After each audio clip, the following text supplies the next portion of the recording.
Hi, this is Handy Andy, and today I want to show you how you switch your own joystick that's drifting inside your Joy-Con.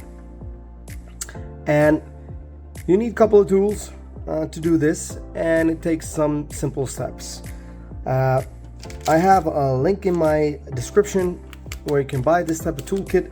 It works for the Joy-Con, PlayStation, Xbox controller, and probably most third-party controllers as well.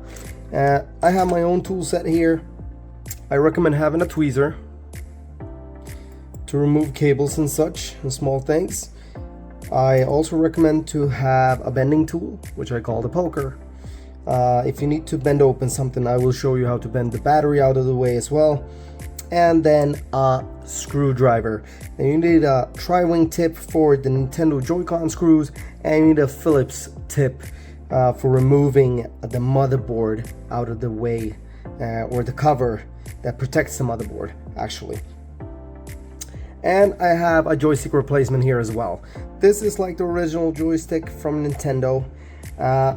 This is able to get drift in the future. Hopefully it will not, but there is actually another more expensive alternative. This is about $1 to $2, I would think. There is an option to have Hall effect joysticks as well. They almost look the same, but they have some type of magnetic function inside the joystick, which will not make it drift at all. It's supposed to work forever without getting drift. I actually have Hall effect on my own Joy-Cons that I use for gaming, but now I will show you how to swap a normal Joy-Con. If you prefer the more expensive alternative, there is also in the description what a Hall effect joystick is. Yeah, now let's get started. So this is not working. I cannot even get the joystick to calibrate. This is broken. I know that since I actually got it broken. So I will get this out of the way, and we'll start by removing the screws. And here you need the tri-wing tip to remove the 4 screws on the joystick. I'll do it quite easily here.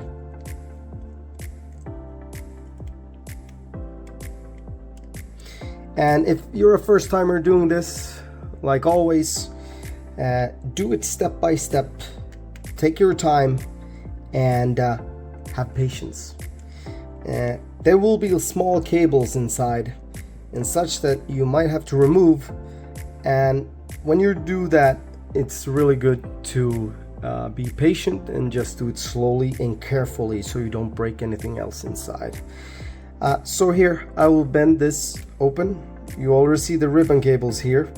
You do not want to break these. That will make this side of the controller most likely not work, and these buttons here.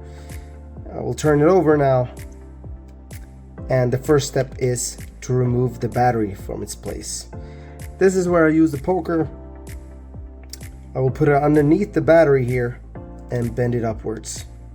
There is some adhesive here that keeps the battery in place, so just put your thumb there gently, pull it upwards, and remove the battery. And depending on the joystick you have, you might actually find screws up here and here instead underneath the battery, but there will always be a third screw down here.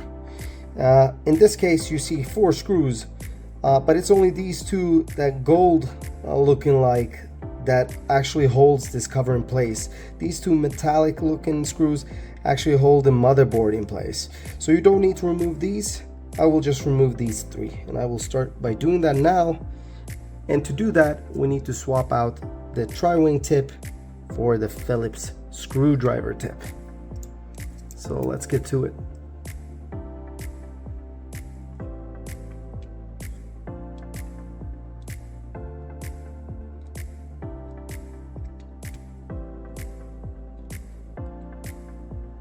This one.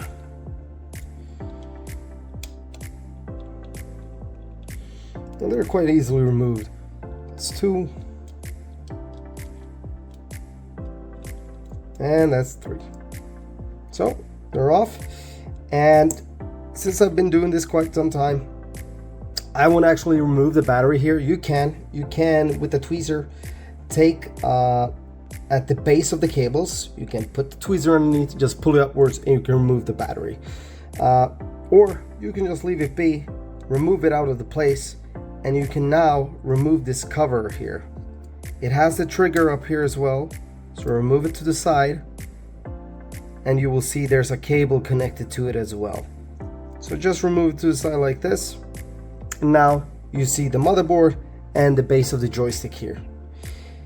And now here comes the next step. So what we have to do here, we need to first, I will bend open the flap here like that, and I will remove this cable here like that, and then we'll need to unscrew this and this screw here, and you need to do the same thing here. I'll remove the latch like this upwards, and then grab the cable by the plastic here, pull it a bit upwards and outwards, and that's also loose. So now we will unscrew the joystick at the base here like that. That's the first one. Don't worry if the trigger gets loose. I by mistake removed that, but no worries, we'll put it back later as well. And this is the second screw. So now I will recommend you to put your hand underneath the joystick like this, so you can push it upwards and grab it on the other side here. There is a plastic wrap around here, so that's why I tried to hold it in place. It's no worries if it moves. It's supposed to just protect the joystick from the outer side to get dust inside. And so yeah, the joystick is out now. I'll remove it to the side here, and I'll grab the new one. I will start by putting it into place same as we took it out, and I will remove the cable here as well, so it's not gonna get stuck there. And I will remove this as well around the cable like that.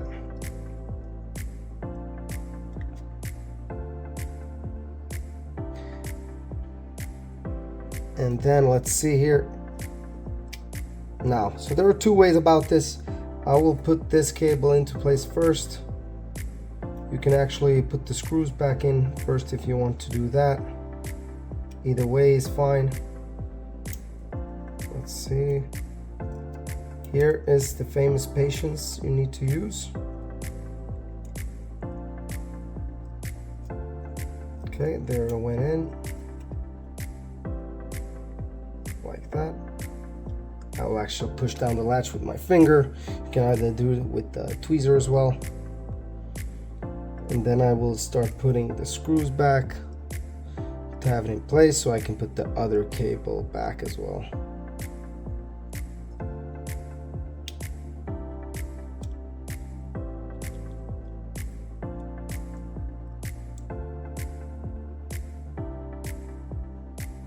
Move the cable out of the way like that, and now we're supposed to put the cable back here as well. I will just open up the latch. It fell down. We'll grab it by the base here.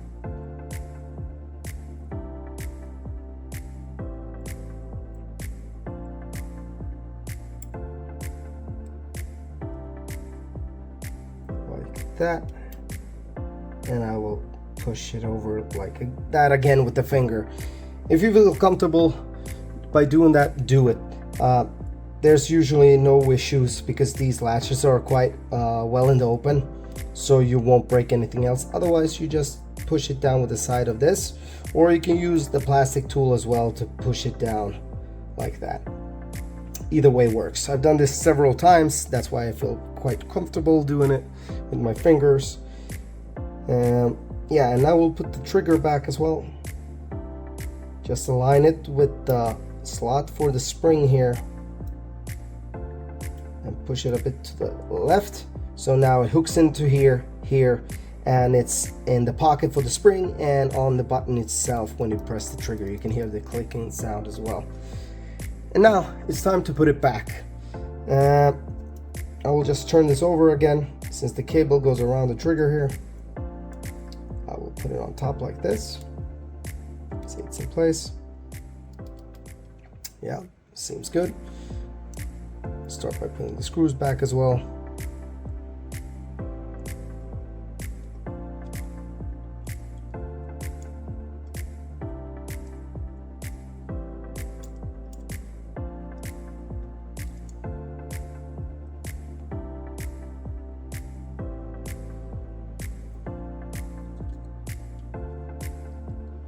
Yeah, that's it.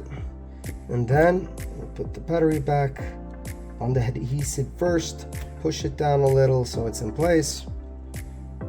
And now to put the covers back, I start by putting the outer side like this on top of it like that. See, so it aligns here behind the edges. Press it down. Usually makes a clicking sound. However, this Joy-Con is a bit broken and worn. This is actually pre-owned that I have bought to try and fix. So yeah, there might be some other issues with this one. I might make videos covering those issues as well. But for now, let's put this back together. And to quicken it for you guys, I will only put 2 screws back so it just holds in place.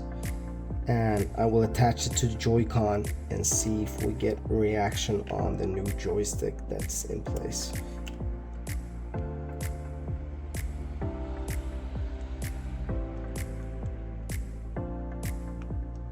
Like that. Those 2 are in place. Let's bring forth the Joy-Con here. Switch. It was interrupted. Let's see here. It reacts. And now there's no drift. And that's how you do it. We can check here the calibration as well, just to be sure. Follow the steps. Then rotate it around a couple of times. 2 or 3 times it says. Calibration complete. And it's still in the center.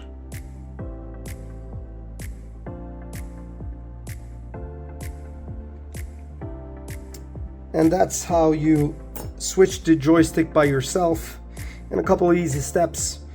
And take it carefully, just do it slowly, step by step, and everything will work out fine. I hope you learned something, and I hope I'll see you in the next video, and have a good day. Bye.